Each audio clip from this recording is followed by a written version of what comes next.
Welcome to Ancient Relics Keeper, where lost truths, ancient mysteries, and forbidden history collide. Let's question the past and uncover what was never meant to be found. At a waterfall in Zambia, archaeologists found two logs of wood. They weren't from a recent campfire. Advanced dating revealed they were intentionally shaped and joined together nearly 500,000 years ago, long before our own species existed. The story of human origins is most often told in stone. The narrative of our deep past is built upon a foundation of durable, almost indestructible artifacts: flint hand axes, chert scrapers, and obsidian blades. These stone tools are the primary evidence we have for the technological and cognitive evolution of our ancient ancestors. They survived for millions of years, offering a resilient but incomplete picture of hominin life. What is almost always missing from this picture is the other half of their world, the world of organic materials. Wood, fiber, hide, and bone were undoubtedly crucial for survival, used for everything from spears and digging sticks to shelters and clothing. Yet these materials are fragile. They rot, decay, and vanish, leaving behind frustratingly few traces. It is only in the rarest of circumstances, in unique environments that defy the natural process of decay, that we get a fleeting glimpse into this lost organic world. One such place is Kalambo Falls. And it is here, in the waterlogged soils of the Zambian-Tanzanian border, that a discovery was made that would fundamentally challenge our understanding of the deep human past. Kalambo Falls is a site of breathtaking natural beauty and immense archaeological significance. It is the second highest single-drop waterfall in Africa, where the Kalambo River plunges over 235 meters, 772 feet, from the highlands into a deep, dramatic gorge that eventually feeds into Lake Tanganyika. For archaeologists, however, the real treasure is not the waterfall itself, but the waterlogged clay deposits that have accumulated in the river basin just upstream from the falls. For hundreds of thousands of years, this area has been a persistent wetland. The soil is permanently saturated with water, creating an anaerobic, or oxygen-poor, environment. This lack of oxygen is crucial because the microorganisms that cause wood and other organic materials to decay cannot survive without it. In essence, the mud at Kalambo Falls acts as a natural preservative, creating a time capsule that can preserve ancient wood in a state of remarkable freshness. Because of these unique conditions, Kalambo Falls has been a magnet for archaeological investigation since the 1950s. Excavations led by the pioneering archaeologist Desmond Clark in the 1950s and 60s revealed a stunningly long and continuous record of human occupation, stretching from the early Stone Age right up to the modern era. Clark's work uncovered a wealth of stone tools, as well as remarkably preserved wooden artifacts, including clubs and digging sticks, that were unheard of for their age. The site was recognized as a place of global importance, a rare window into the perishable toolkit of early hominins. However, the true revolutionary potential of the site was yet to be fully realized, waiting for new technologies and a new generation of researchers. In 2019, an international team, part of the Deep Roots of Humanity project led by Professor Larry Barham from the University of Liverpool, returned to Kalambo Falls to conduct new excavations. Their goal was to use modern techniques to reinvestigate the site's deepest and oldest layers, hoping to gain a clearer picture of the lives of its earliest inhabitants. The work was arduous. The team had to dig deep trenches into the dense, wet clay, constantly pumping out water to keep the excavation site from flooding. It was in one of these deep trenches, in a layer rich with stone tools from the Acheulean Period technological phase characterized by the creation of sophisticated bifacial hand axes, that they found several pieces of wood.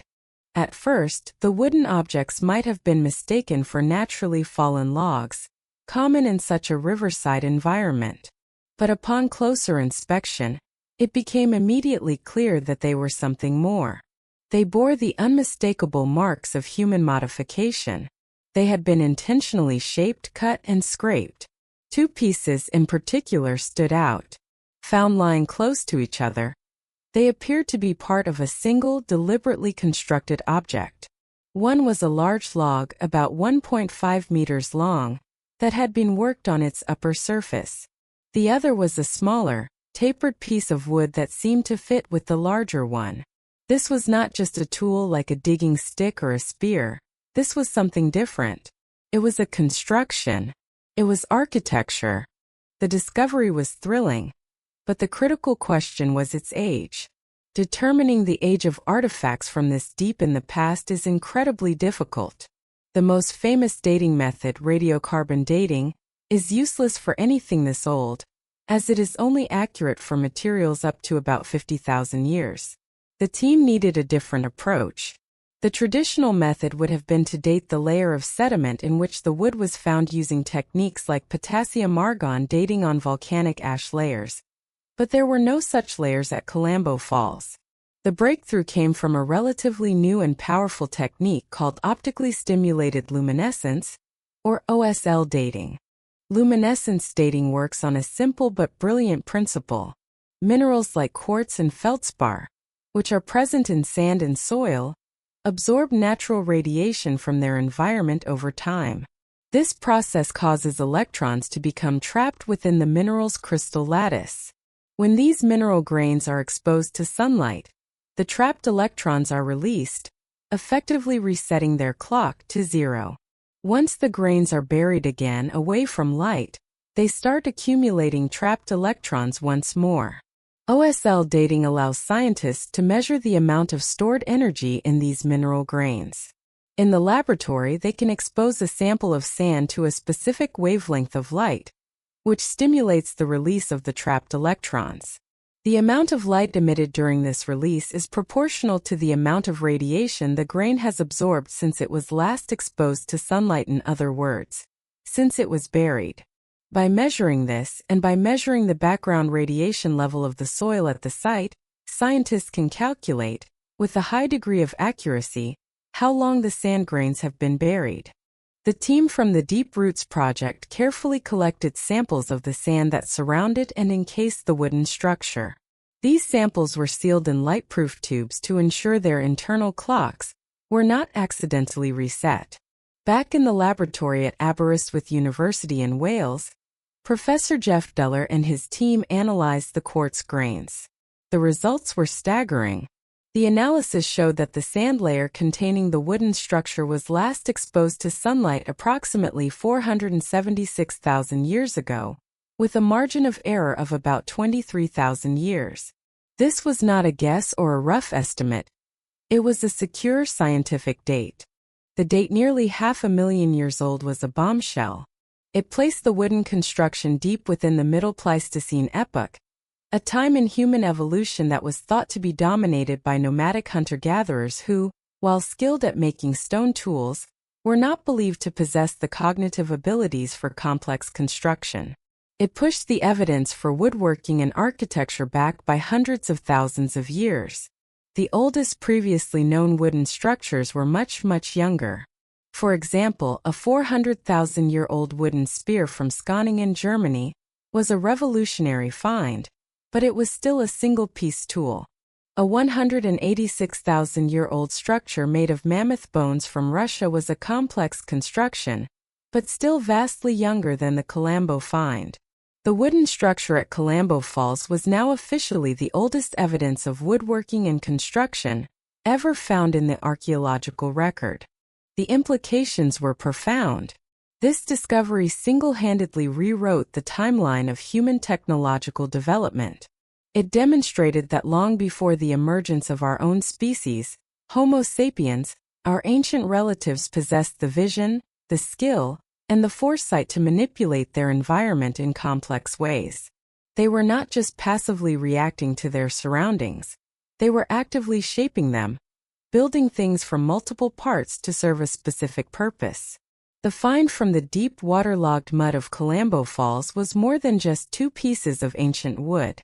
It was a direct challenge to the long-held assumption that complex construction, and the cognitive abilities it implies, was a recent innovation unique to our own species. A forgotten chapter of human ingenuity had been opened, revealing that the roots of architecture and the desire to build run far deeper in our family tree than anyone had ever imagined. The profound age of the Calambo Falls discovery, established at nearly 500,000 years old, is in itself a revolutionary fact. However, the true significance of the find lies not just in its antiquity, but in the intricate details of the objects themselves. These are not merely ancient preserved logs that happen to fall in a cross shape. They are artifacts that bear the clear and deliberate imprint of a thinking mind and a skilled hand. A detailed deconstruction of the wooden structure reveals a level of technical and cognitive sophistication that forces a complete re-evaluation of the capabilities of our deep human ancestors. It is in the careful shaping of the wood, the evidence of tool use, and most importantly, the intentional design of the interlocking joint, that we find undeniable proof of advanced planning, abstract thought, and the birth of carpentry. The structure consists of two principal wooden components, both hewn from a species of willow tree common to the region. The larger of the two is a substantial log, measuring approximately 1.4 meters, about 4.6 feet, in length. It was clearly chosen for its size and straightness, intended to serve as a foundational or base element. Its most remarkable feature is a large, artificially created notch cut into its upper surface. This is not a natural break or a simple cut. It is a carefully shaped concave depression, described by the archaeologists as a U-shaped notch. The notch is deep and wide, clearly designed to receive another object. Its edges are smoothed and its form is regular, indicating that it was not the result of a single powerful blow, but was painstakingly hollowed out through a series of repeated actions: chopping, scraping, and abrading. This base log was the anchor of the construction, the stable element upon which the second piece would rest.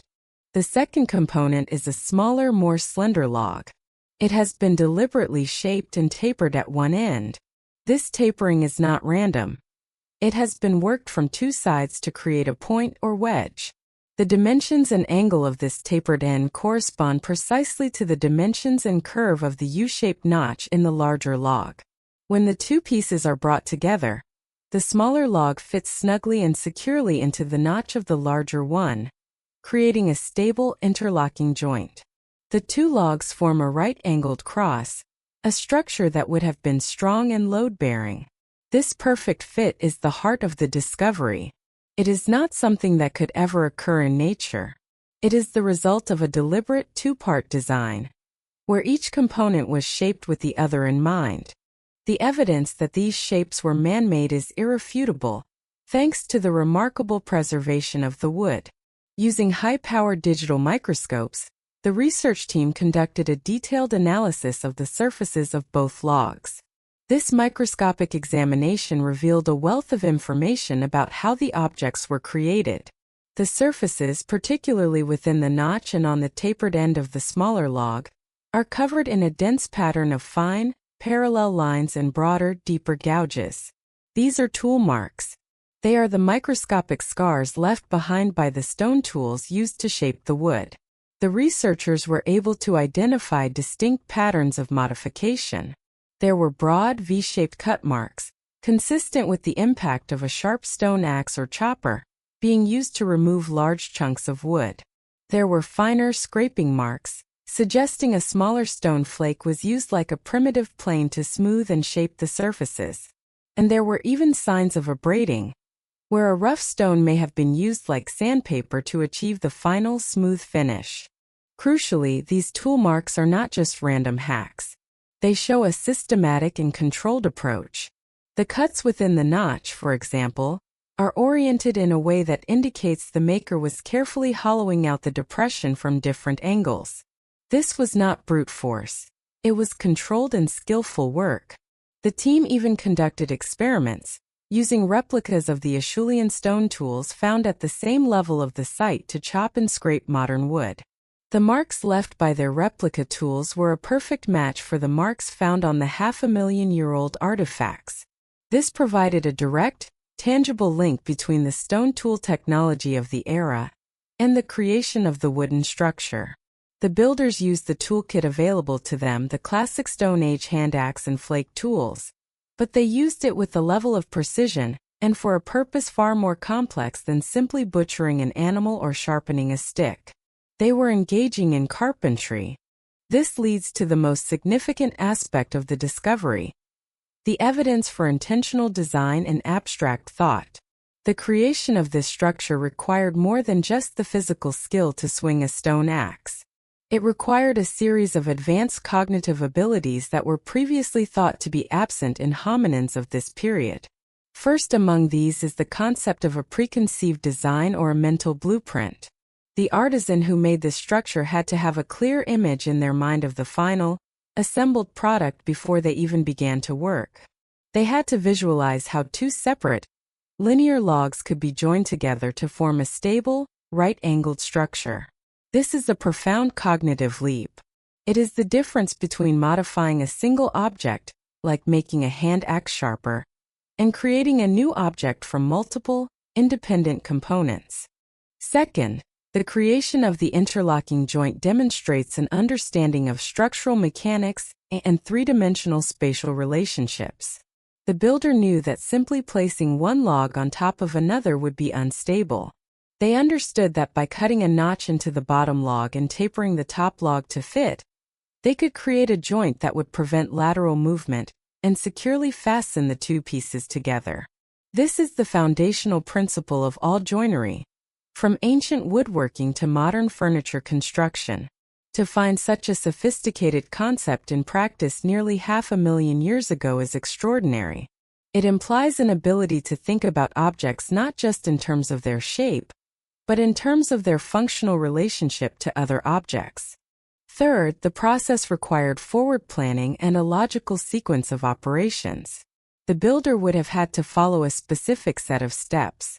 They would first need to select suitable trees and fell them. Then they would have to shape the main log, carefully carving out the notch to the correct size and depth. Next, they would have to shape the second log, constantly checking its tapered end against the notch to ensure a perfect fit.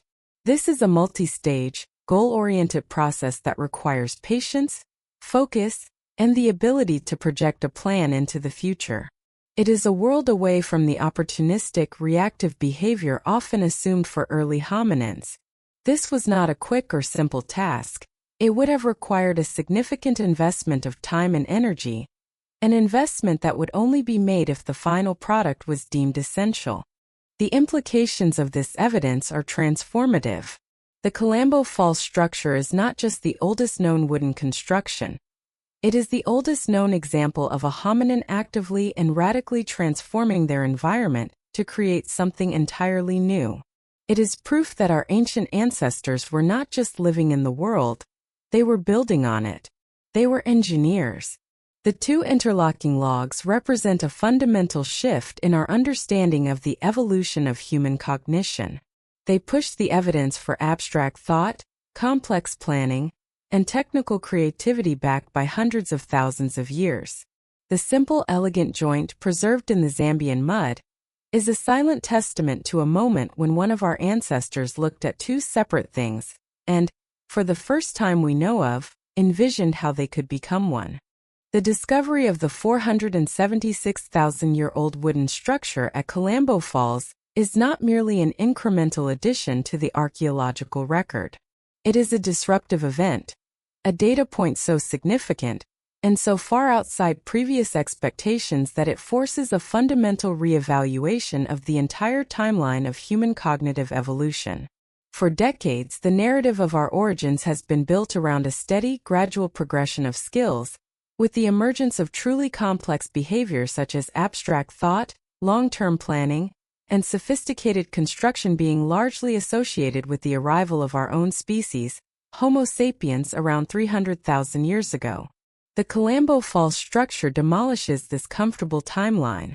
It provides concrete, physical evidence that a suite of advanced cognitive abilities, once considered the exclusive hallmark of modern humans, was present in our ancestral lineage nearly 200,000 years earlier. This single discovery acts as a pivot point, forcing us to reconsider who our ancestors were and what they were capable of. The most profound implication of the Colombo Falls find is its direct challenge to the concept of Homo sapiens exceptionalism. The structure was built at least 175,000 years before the earliest known fossil evidence for our own species. This is a critical point. The architects of this wooden construction were not us. They belonged to an earlier, now extinct branch of the human family tree. While no hominin fossils were found in the same layer as the wood, the associated stone tool technology, the Acheulean hand axes, and the time period strongly point to a species known as Homo heidelbergensis. This species is considered by many paleoanthropologists to be the last common ancestor of both Homo sapiens, in Africa, and the Neanderthals, Homo neanderthalensis, in Europe and Asia. They were a large-brained, robust species, known for their skill in making sophisticated stone tools. However, their cognitive world was thought to be significantly different from our own. The Colombo Falls discovery shatters this assumption. Prior to this find, the primary evidence for the cognitive abilities of a species like Homo heidelbergensis was almost entirely lithic, that is, related to stone. Their signature technology, the Acheulean hand axe, is itself a marvel of prehistoric craftsmanship. It is a symmetrical teardrop-shaped tool, bifacially worked from a large stone core. The creation of a hand axe is not a simple task. It requires the ability to visualize a three-dimensional, symmetrical form within a rough block of stone, and then to execute a long series of precise strikes to achieve that form. This process demonstrates forethought, skill, and an aesthetic sense of symmetry. For many years, the hand axe was seen as the pinnacle of their technological and cognitive achievement. It was proof that they were planners and skilled toolmakers. The Colombo Falls structure, however, represents a cognitive leap of an entirely different magnitude. It moves beyond the creation of a single portable object to the conceptualization and assembly of a multi-part, static and functional construction. The cognitive processes involved are exponentially more complex. Making a hand axe requires imposing a preconceived form onto a single piece of raw material. Building the Colombo structure required envisioning a final product that did not yet exist, breaking it down into its constituent parts, the two logs, shaping each part independently while keeping the final assembly in mind, and then physically joining them together to create a new functional whole. This demonstrates a capacity for what cognitive scientists call compositionality, the ability to combine separate elements to create a new meaning or structure. It is the same foundational principle that underlies complex language, where words are combined to form sentences. This discovery forces us to concede that the cognitive toolkit we once thought was unique to Homo sapiens, the ability to plan complex sequences, to think in abstract spatial terms, and to manipulate the environment for a future purpose, has much deeper evolutionary roots. It suggests that these abilities were already present in our common ancestor, Homo heidelbergensis. This has huge implications for how we view both our own species and our extinct relatives, the Neanderthals. If our common ancestor already possessed these skills 500,000 years ago, it means that both the sapiens and Neanderthal lineages inherited this cognitive potential. This helps to explain the growing body of evidence for complex behaviors among Neanderthals, such as the use of pigments, personal ornaments, and possible burial rituals, which have often been dismissed as simple mimicry of Homo sapiens. The Colombo find suggests that these behaviors were not copied. They were the independent expression of a cognitive capacity that had been part of their lineage for hundreds of thousands of years. The notion that Homo sapiens experienced a sudden, unique cognitive revolution that set us apart from all other hominins becomes much harder to sustain. The revolution may have been a much slower, deeper, and more widely shared evolution. Furthermore, the structure provides compelling evidence for a significant shift in lifestyle and land use. The dominant model for hominin life during the Middle Pleistocene has been one of high mobility and nomadism. It was assumed that groups of Homo heidelbergensis were constantly on the move, following herds of migrating animals and exploiting seasonal plant resources. They were thought to have temporary campsites, but not fixed homes in the way we understand the term. Building a durable wooden structure, however small, directly contradicts this purely nomadic model. Creating the Kalambo structure was a significant investment of time and energy. Felling trees, shaping the logs with stone tools, and fitting them together would have taken considerable effort. Such an investment is unlikely to be made for a structure that would be used for only a single night and then abandoned. The very existence of the structure implies an intention to stay in one place for an extended period, or at the very least, an intention to return to a specific favored location time and time again. The structure suggests the creation of a home base. Kalambo Falls, with its reliable source of fresh water, abundant plant and animal life, and strategic position, would have been an ideal location for such a base. The wooden construction may have been part of an effort to make this location more comfortable, more efficient, or more permanent. This shift towards a more sedentary or place-based lifestyle has profound implications. It suggests a deeper and more intimate relationship with the local landscape. These hominins were not just passing through, they were settling in. They were developing a sense of place. A home base allows for the accumulation of resources, the care of the young and the infirm, and the development of a more complex social life. It creates a focal point on the landscape, a place of safety and return. The simple act of building a foundation for a shelter or a platform is the first step towards creating a home, a concept that is central to the human experience. The Kalambo find suggests that this fundamental human impulse began not with us, but with our distant ancestors nearly 500,000 years ago, on the banks of a Zambian river. The discovery also forces us to reconsider the role of wood in early human technology. Because it so rarely survives, wood has often been relegated to a secondary role in our reconstructions of the Stone Age. The period is, by its very name, defined by its stone artifacts. The Kalambo find is a powerful reminder that this is a bias of preservation, not a reflection of ancient reality. For early hominins, wood was likely just as important, if not more so, than stone. It is versatile, easy to shape, and strong. The Kalambo structure demonstrates a mastery of woodworking that must have been the result of a long tradition. The skills on display were not invented on the spot. They were almost certainly passed down through generations. This implies the existence of a rich and sophisticated technological tradition that is almost entirely invisible to us. For every stone hand axe we find, there may have been dozens of wooden spears, digging sticks, bowls, levers, and structures that have simply vanished. The Stone Age was likely a wood and stone age, and we have only been seeing half of the picture. The Kalambo structure provides a rare, tangible glimpse into this lost world of wooden technology. It shows us that early hominins were not just expert flint knappers, they were also skilled carpenters. This realization enriches our view of their daily lives, suggesting a level of technological competence and material culture far more complex than the stone tool record alone would suggest. In conclusion, the wooden structure from Kalambo Falls is one of the most important archaeological discoveries of the 21st century. It is a single data point that recalibrates our entire understanding of the timeline of human cognitive and technological evolution. It demonstrates that the capacity for complex planning, abstract thought, and sophisticated construction is not a recent invention of Homo sapiens, but a deep ancestral trait with roots stretching back at least 500,000 years. It challenges the idea of our own species' cognitive uniqueness and suggests that the potential for complex culture was present long before we arrived on the scene.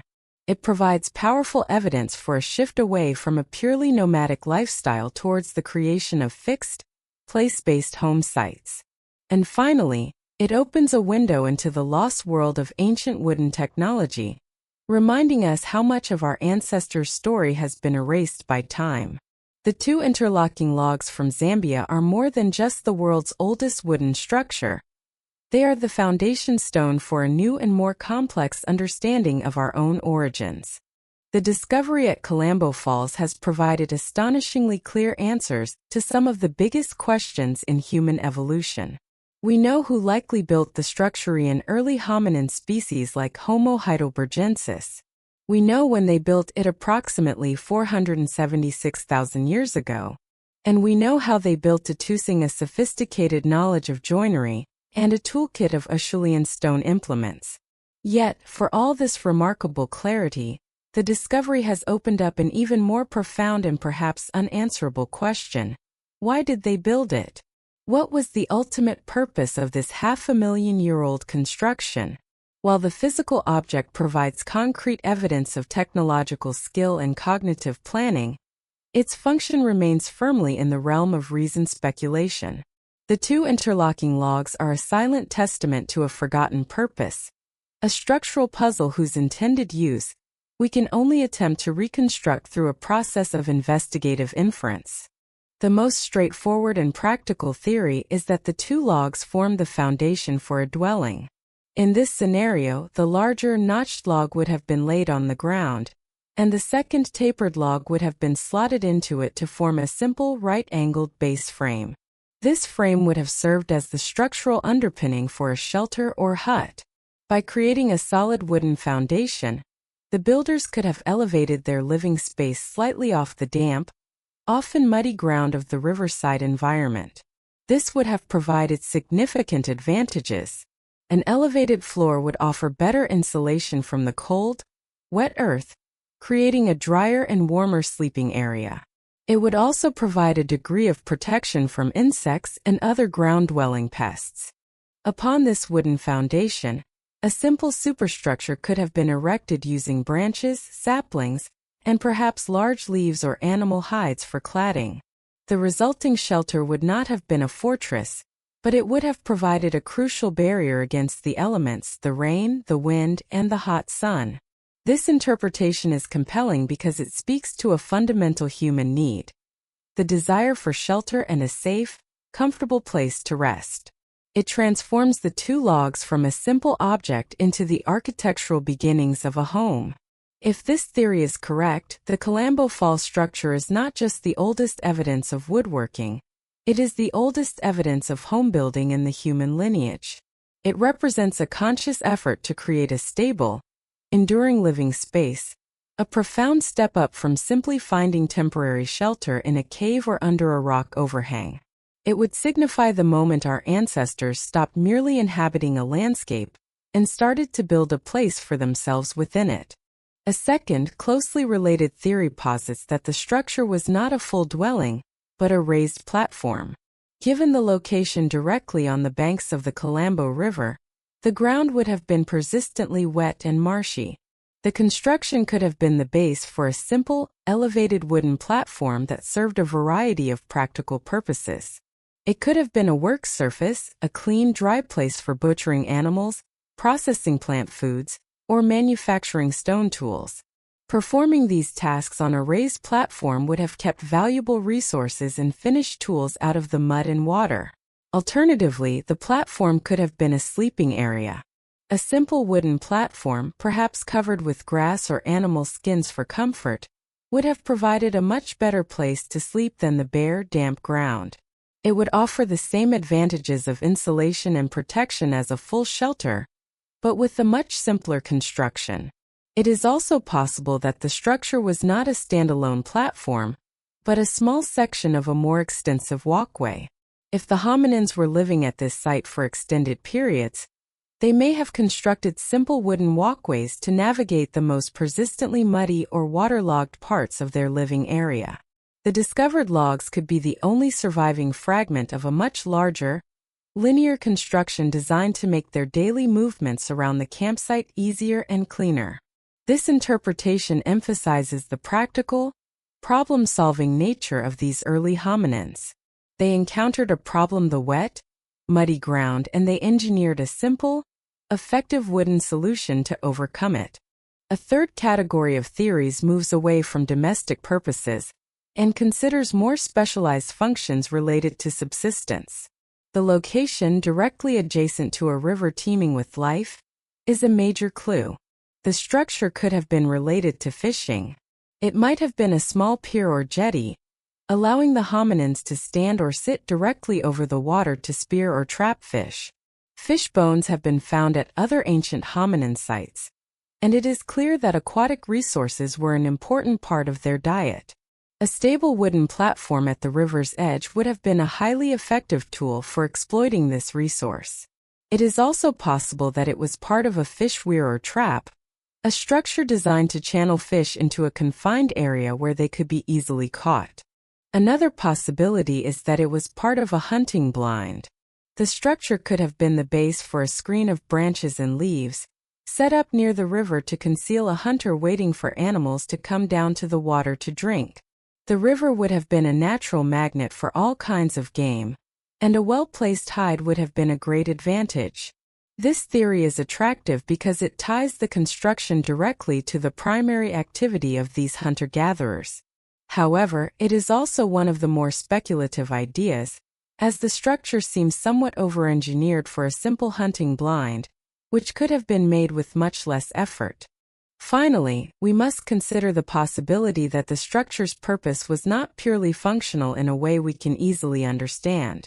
It is possible that it had a symbolic or ritualistic significance. Throughout human history, people have built structures for reasons that have nothing to do with shelter or subsistence. They have built altars, shrines, and monuments. Could this 500,000-year-old construction be the earliest known example of such an activity? Ultimately, the true function of the Kalambo Falls structure remains an enigma. Each Theoria-dwelling foundation, a work platform, a fishing jetty, a hunting blind, or a ritual object is plausible in its own way, but none can be definitively proven. The structure may have even served multiple purposes over its lifetime. It could have started as a foundation for a shelter, and later been repurposed as a butchering platform. What is certain is that it was built for a reason. The investment of time, energy, and skill was too great for it to be a casual or accidental creation. It was a solution to a problem or the fulfillment of a need. The tragedy is that the rest of the structure, the superstructure that would have told us everything about its function, was made of even more perishable materials and has long since vanished. All we are left with are the foundations. The two interlocking logs are like a single cryptic sentence from a lost language. We can admire the grammar and the syntax of its construction, but the meaning of the sentence remains elusive, a tantalizing mystery that speaks to the deep and now silent world of our ancient ancestors. The Kalambo Falls structure proves that 500,000 years ago, our ancestors weren't just surviving, they were shaping their world. This single construction of wood opens up a new, hidden chapter of human ingenuity, long before our story began. The ability to make clothing was a key survival tool for conquering cold climates. Yet clothes rot away, leaving no direct evidence. The proof for this ancient technology was found not in cloth, but in cut marks on cave bear bones. In the vast, sprawling narrative of human evolution, certain discoveries act as pivotal moments, forcing us to redraw the map of our own past. These are finds that don't just add a new detail, but fundamentally reshape our understanding of who our ancestors were and what they were capable of.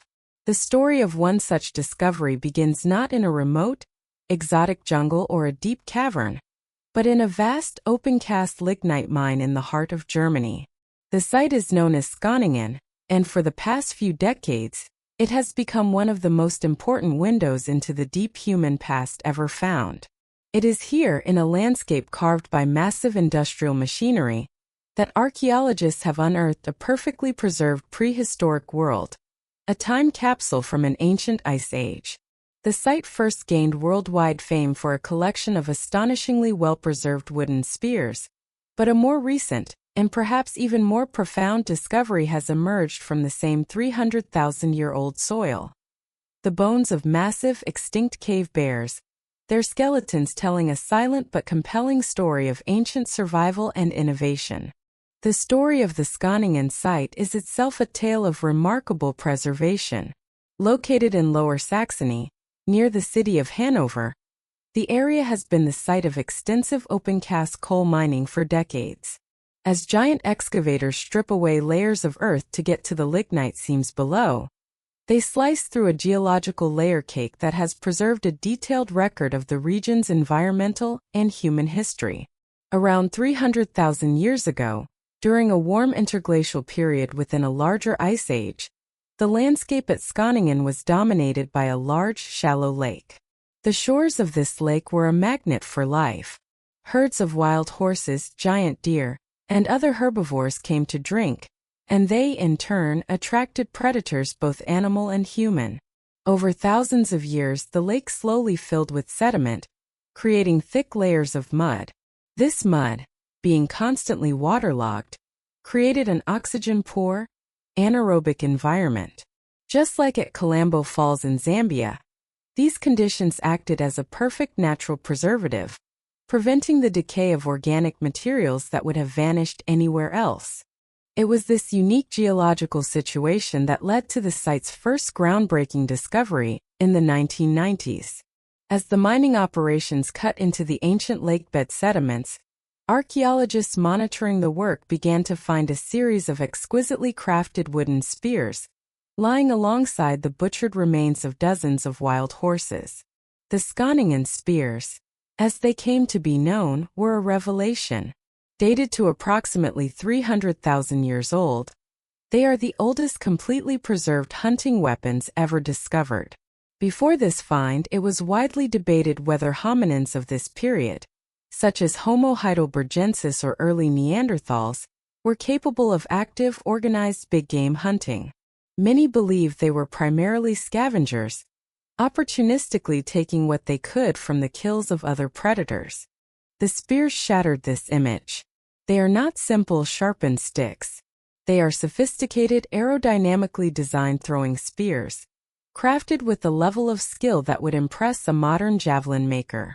They were carved from the trunks of spruce and pine trees, with the point intentionally fashioned from the harder, denser base of the trunk. The center of gravity was located about a third of the way from the point, just like a modern competition javelin, to ensure a stable, accurate flight. The discovery of multiple spears, found together with the remains of numerous horses, painted a clear picture of a coordinated group of hunters, working together to bring down large, fast-moving prey. Skaaningen proved, beyond any doubt, that our ancestors 300,000 years ago were not timid scavengers but top-tier predators, possessing the cognitive abilities for complex planning, cooperation, and advanced tool manufacture. The site became famous as the place that proved the existence of the Ice Age hunter. But the story of Skaaningen was far from over. The same waterlogged sediments that preserved the wooden spears also preserved a vast assemblage of animal bones. In the years following the initial discovery, ongoing excavations, led by researchers from the University of Tübingen and the Senckenberg Center for Human Evolution and Paleoenvironment, continued to unearth a rich trove of faunal remains. Among the bones of horses, deer, and bison, they found the skeletons of another, more formidable Ice Age beast, the cave bear, Ursus spelaeus. These were immense animals, significantly larger and more powerful than modern brown bears. A large male could stand over 3 meters, 10 feet, tall on its hind legs and weigh up to 1,000 kilograms, 2,200 pounds. They were apex predators, competing directly with humans for the shelter of caves and for resources. Finding their bones at a human occupation site was not surprising, as they were a part of the local ecosystem. For a long time, these bear bones were cataloged and studied primarily for what they could tell us about the Ice Age environment and fauna. However, a new, more detailed analysis, published in 2023 and led by zooarchaeologist Ivo Verhagen, decided to look at the bones in a different way. Instead of just identifying the species, the team focused on a microscopic examination of the bone surfaces, searching for the faint, telltale traces of human activity. They were looking for cut marks, the fine scratches and deeper grooves left behind by stone tools as hominins butchered an animal carcass. What they found would add a completely new and unexpected layer to the story of the Skaaningen hunters. It suggested that they were hunting these massive bears not just for their meat, but for something arguably even more valuable: their skins. The new discovery centered on a specific collection of cave bear remains, including at least one adult and a subadult. The bones were found scattered among the other faunal remains, indicating they were processed at the same lakeside site. When Verhagen and his team placed the bones under a high-powered microscope, they found exactly what they were looking for: clear, unambiguous cut marks. This was proof that the Skaaningen hominins were interacting with these dangerous predators. But it was the specific pattern of these cut marks that was truly revealing. The marks were not randomly distributed across the skeletons.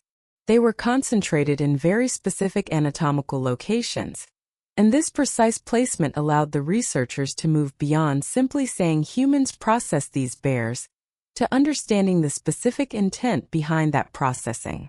The team meticulously mapped every single incision on the bear bones. They were looking for a forensic signature, a pattern that could distinguish between different activities, primarily the difference between butchering an animal for its meat and skinning it for its pelt. This distinction is crucial. The process of butchery, of stripping large muscles from a carcass for food, leaves a very different set of marks than the process of carefully removing the hide in a single usable piece. The analysis of the Skaaningen cave bear bones provided a clear and compelling answer. The Skaaningen hunters were not just after a meal, they were after a winter coat. The new discovery from this already famous site was about to reveal not the origins of hunting, but the origins of clothing. The bones of the Great Ice Age bears held a hidden story, a secret of survival that was about to be read for the first time in 300,000 years. The bones unearthed from the 300,000-year-old lakeside deposits at Skaaningen are more than just the fossilized remains of extinct animals. They are a forensic record, a silent witness to the actions and intentions of our ancient ancestors. When archaeologists analyze animal bones from a prehistoric site, they are acting as detectives, piecing together the events of a long-forgotten moment. The key clues are the cut marks, the nicks and scratches left on the bone surface by stone tools. These marks are a direct physical link between the hominin and the animal. However, not all cut marks are created equal. The location, depth, and orientation of an incision can tell a remarkably detailed story. A deep, powerful chop mark on a femur suggests dismemberment, while a fine slicing mark on a rib might indicate the removal of a steak. The groundbreaking analysis of the Skaaningen cave bear bones hinged on this very principle: the ability to read the subtle language of the bones and distinguish between the act of butchering for meat and the far more delicate and purposeful act of skinning for a pelt. To understand the significance of the Skaaningen find, one must first understand the science of zooarchaeology and the distinct patterns left by these two different activities. When an animal is butchered primarily for its meat, the process is focused on accessing the large muscle groups. The goal is to disarticulate the skeleton, to separate the limbs from the torso, to remove the ribs, and to strip the large muscles from the major bones like the humerus and femur. This process tends to leave a characteristic pattern of cut marks. They are often found near the major joints, the shoulder, elbow, hip, and knee, where ligaments and tendons must be severed to separate the bones. They are also found on the surfaces of the ribs and the spine, where muscles are scraped away. These marks are often deep and robust, the result of powerful chopping or hacking motions designed to break through tough connective tissue. The primary goal is efficient food extraction. The process of skinning or pelting an animal has a completely different goal and therefore requires a different set of actions, leaving a very different forensic signature. The objective is not to access the meat, but to remove the animal's hide as a single, large, and undamaged piece. A pelt riddled with holes and gashes is far less useful. This requires a much greater degree of care, precision, and anatomical knowledge. A skilled skinner will make a series of careful, deliberate incisions at specific points on the body to allow the skin to be peeled away from the underlying muscle and fat, almost like taking off a coat. The classic signature of skinning is a concentration of fine, precise cut marks in areas of the body that have very little or no meat. These key locations are the extremities. To remove a pelt in one piece, including the parts that would cover the head, hands, and feet, the skinner must make careful circular cuts around the wrists and ankles, or in the case of a bear, around the paws. They must also make delicate cuts around the mouth, nose, and eyes to detach the skin of the head.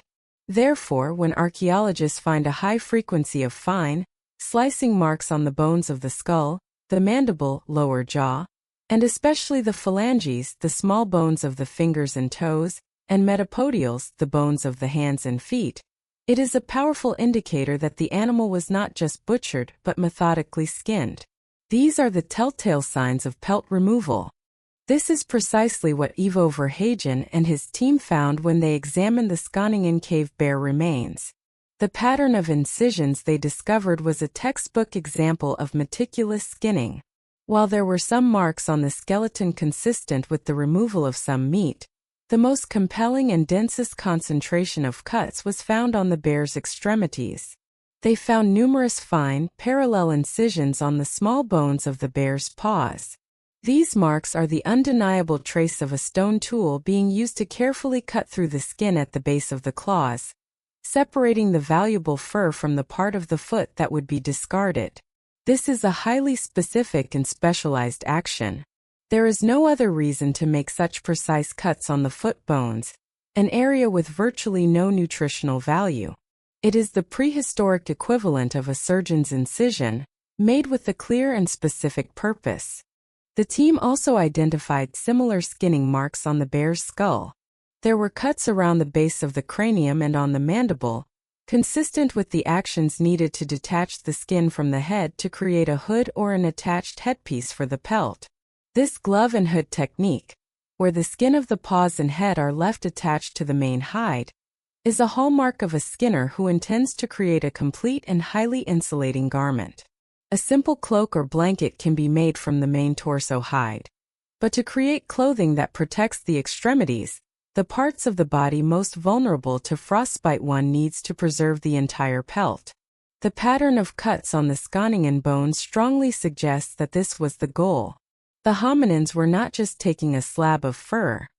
They were carefully harvesting a complete, wearable, and life-sustaining resource. The evidence becomes even more compelling when compared to the other animal remains found at the site. Skåningen is littered with the bones of horses, which were clearly the primary food source for the hominins. The horse bones are covered in classic butchery marks, deep cuts, and percussion fractures on the major limb bones, indicating systematic meat removal and marrow extraction. The bear bones, in contrast, showed a much lower frequency of these heavy butchery marks. While the bears were likely eaten, they were not processed with the same focus on meat extraction as the horses. The primary focus of the tool marks on the bears was clearly on the paws and skull. This differential processing of various species is a critical piece of the puzzle. It shows that the Skåningen hominins had a flexible and strategic approach to their resources. They saw a horse and thought food. They saw a cave bear and thought food, and a winter coat. This discovery is so significant because it provides the earliest, most direct, and unambiguous evidence for the production of sophisticated clothing.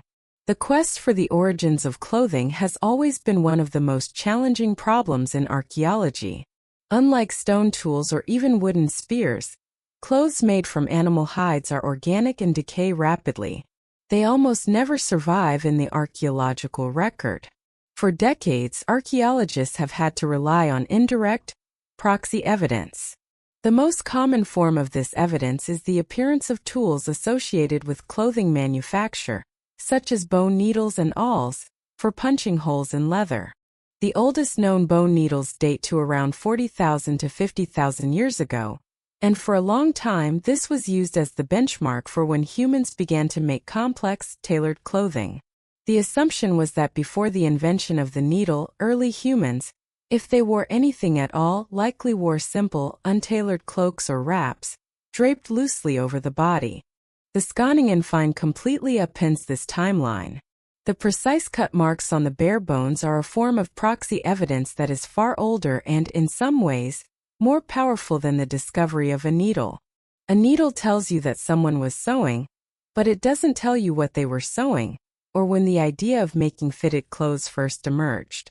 The skinning marks from Skåningen, dating to 300,000 years ago, show that the entire concept of creating a fitted, insulating garment, complete with hand and head coverings, was already in place hundreds of thousands of years before the first known needle.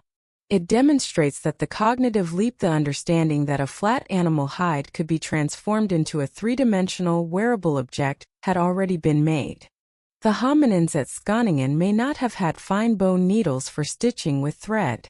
They likely used sharp stone awls to punch holes in the hides, and then threaded leather thongs or sinew through the holes to lace the pieces together.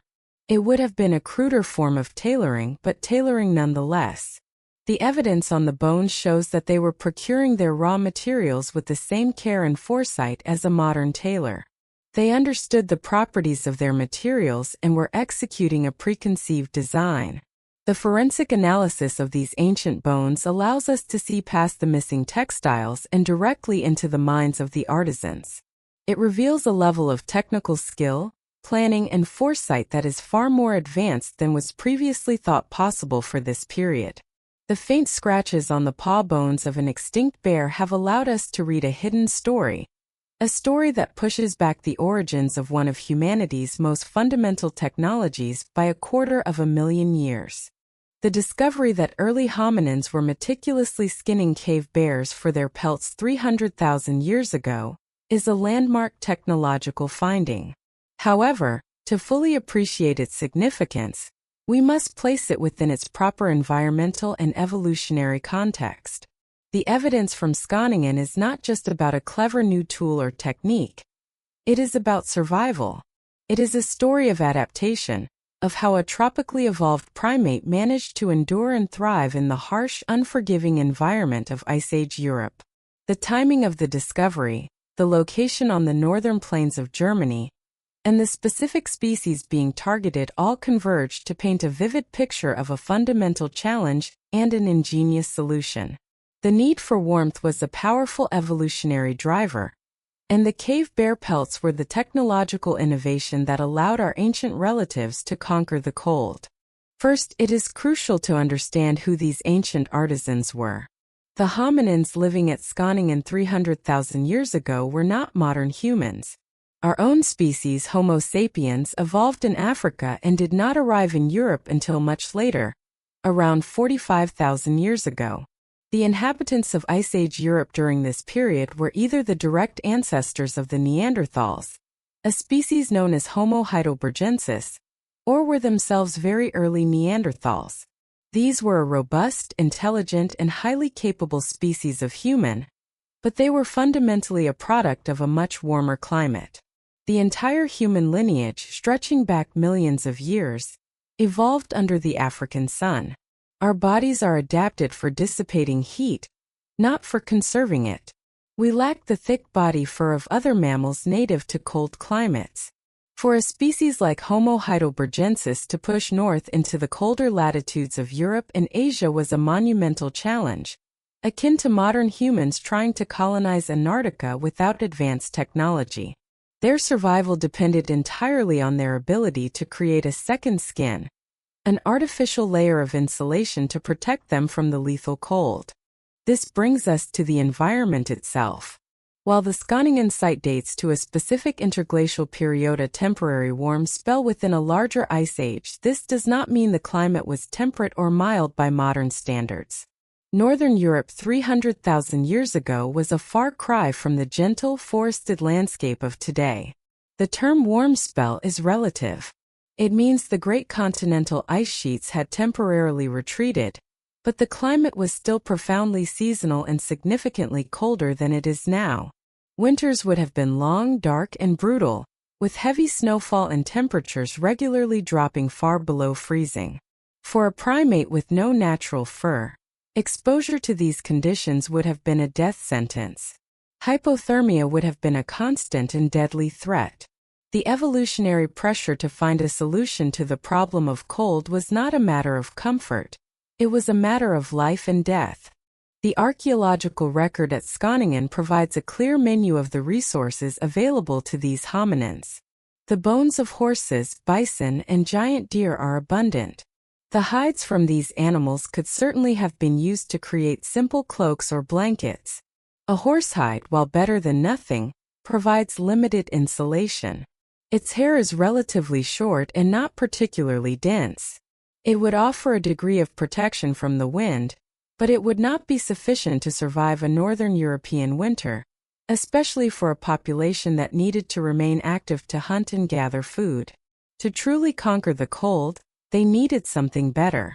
They needed a material with superior insulating properties, and the local fauna provided a perfect option: the cave bear. The choice to hunt and skin cave bears was almost certainly a deliberate and strategic one, driven by a deep empirical understanding of different types of fur. A cave bear pelt was the ultimate Ice Age resource. Unlike the short-haired hides of grazing animals, a bear's coat is a sophisticated, multi-layered insulation system. It consists of two main types of hair.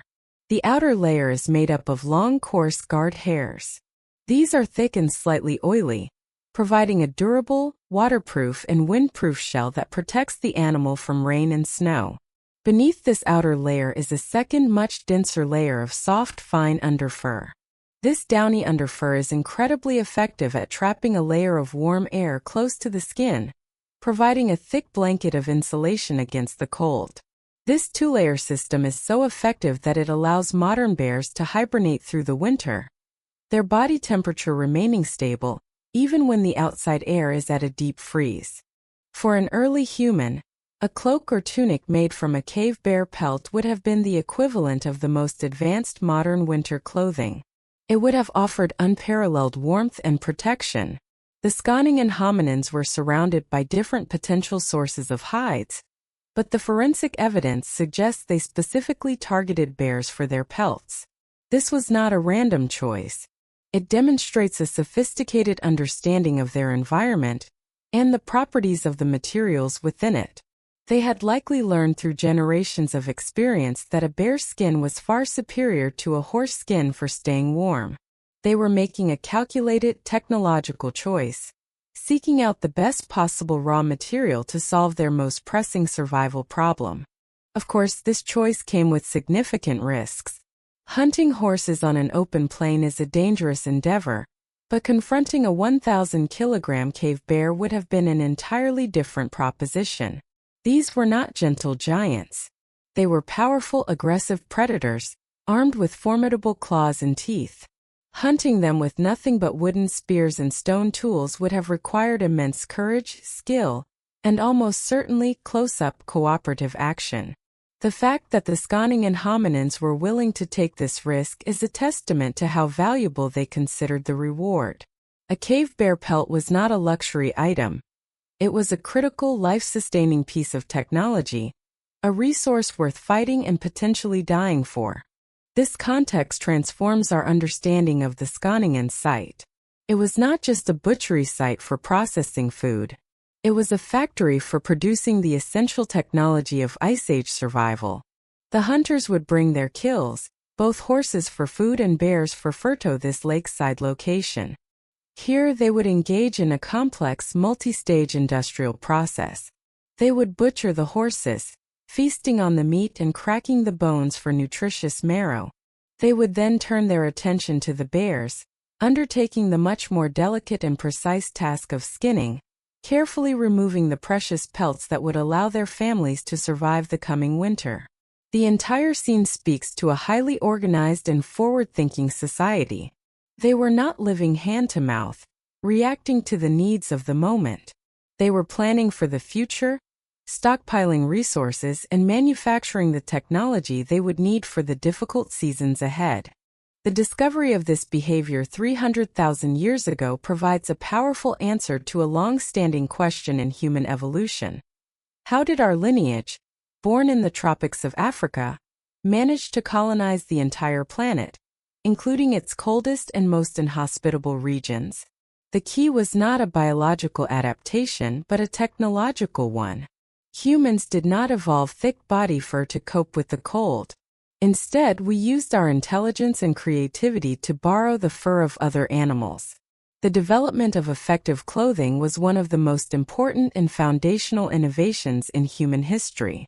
It was the technological breakthrough that broke our biological chains, freeing us from the constraints of a warm climate and allowing our ancestors to push into new territories and adapt to new environments. The Skaaningen bear bones provide the earliest concrete evidence for this critical adaptation. They show us that the solution to the problem of the Ice Age was conceived and implemented hundreds of thousands of years earlier than previously thought. This was not an innovation of Homo sapiens. It was an innovation of our shared ancestors, a piece of ancient wisdom that was likely passed down and refined through countless generations, eventually being inherited by both the Neanderthal and modern human lineages. The ability to look at a ferocious predator like a cave bear and see not just a threat or a meal, but a solution to the deadly cold, represents a profound cognitive and cultural shift. It is a moment of pure human ingenuity, a testament to our lineage's unique ability to solve problems not by changing our bodies, but by changing our behavior and inventing new technologies. The cut marks on the Skaaningen bones are the faint echoes of this ancient innovation, a silent record of the moment our ancestors learned to wear the armor of the bear to conquer the relentless chill of the Ice Age. The discovery that our ancient relatives at Skaaningen were systematically harvesting cave bear pelts 300,000 years ago is a monumental finding in its own right. It establishes a deep history of interaction with one of the Ice Age's most formidable predators. However, the true paradigm-shifting power of this discovery is revealed when we consider its implications for one of the most elusive and important technologies in human history: clothing. This find is far more than just proof that early hominins used animal hides. It fundamentally reshapes our understanding of the complexity of that use. It suggests a move away from the long-held image of our ancestors as primitive figures, crudely draped in simple skins, and towards a new vision of them as skilled and thoughtful artisans, the world's first tailors. The Skaaningen bones provide compelling evidence that the cognitive and technical leap to making complex, fitted clothing occurred hundreds of thousands of years earlier than we ever believed possible. For well over a century, the origin of clothing has been a frustrating enigma for paleoanthropologists. The primary reason for this is a simple problem of preservation. The materials used to make clothing, animal hide, leather, sinew, plant fibers, are organic. In most archaeological contexts, these materials decay and disappear with astonishing speed, broken down by bacteria, fungi, soil acidity, and exposure to oxygen. Unlike stone tools, which can endure for millions of years, a leather tunic or a fur cloak will vanish from the record, leaving no direct trace of its existence. This creates a profound bias in our understanding of the past.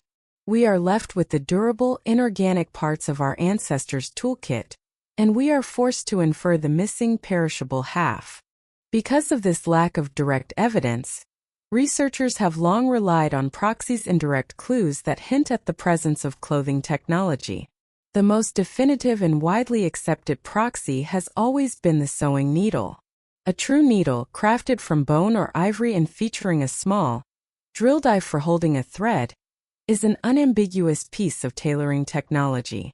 It is a specialized tool designed for a single purpose: stitching materials together with fine thread to create strong, tight seams. The appearance of these eyed needles in the archaeological record has therefore been used as the primary benchmark for the dawn of complex, tailored clothing. The oldest of these needles appear around 40,000 to 50,000 years ago, at sites in places like Denisova Cave in Siberia. They are consistently associated with our own species, Homo sapiens, during the Upper Paleolithic period. This timeline, based on the needle, created a powerful and long-lasting narrative. It suggested that for the vast majority of human evolutionary history, clothing, if it existed at all, was extremely simple. The prevailing theory for hominins like Homo heidelbergensis and even the later Neanderthals was the simple cloak model. This theory proposed that they likely used single, large animal hides as untailored wraps. They might throw a hide over their shoulders like a cape or wrap it around their waist like a skirt, perhaps fastening it with a wooden pin or a simple leather thong. This would provide a basic level of protection from wind and rain, but it would be a far cry from a true set of clothes. The simple cloak model portrayed early hominins as being capable of using a resource, but lacking the cognitive and technical sophistication to transform it into a complex, fitted garment. The invention of tailoring, according to this view, was a key innovation of Homo sapiens, one of the suite of advanced behaviors that defined our species' creative explosion, and perhaps gave us a competitive edge over our archaic relatives. This is where the forensic evidence from the Skaaningen bare bones delivers its most decisive blow. It completely undermines the simple cloak theory by revealing a level of foresight and precision in the raw material acquisition that is entirely unnecessary for making a simple wrap. As has been established, the cut marks on the bones were not random.